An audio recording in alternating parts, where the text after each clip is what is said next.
সাংগঠনিক কর্মকাণ্ডকে গতিশীল করার লক্ষ্যে আজকের এই পরামর্শ সভা এ পর্যায়ে সভাপতির আসন গ্রহণ করার জন্য আহ্বান জানাচ্ছি বাংলাদেশ জাতীয়তাবাদী দল জামালপুর শহর শাখার বিপ্লবী সভাপতি জনাব লিয়াকত আলী ভাইকে সভাপতির আসন গ্রহণ করার জন্য আহ্বান জানাচ্ছি। আসসালামু আলাইকুম। এ পর্যায়ে প্রধান অতিথির আসন গ্রহণ করার জন্য আহ্বান জানাচ্ছি বাংলাদেশ জাতীয়তাবাদী দল জাতীয় নির্বাহী কমিটির সংগ্রামী সহ সাংগঠনিক সম্পাদক জামালপুর জেলা বিএনপির সম্মানিত সাধারণ সম্পাদক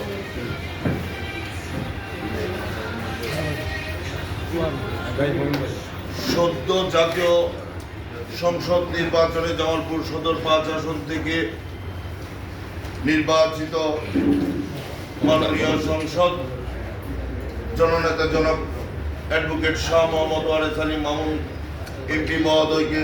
প্রধান অতিথির আসন গ্রহণ করার জন্য সবিনয় নিবেদন জানান।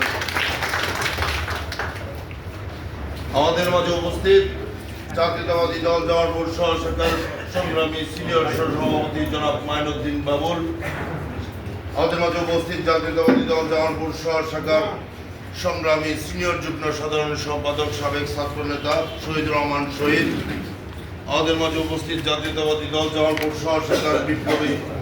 সাংগঠনিক সম্পাদক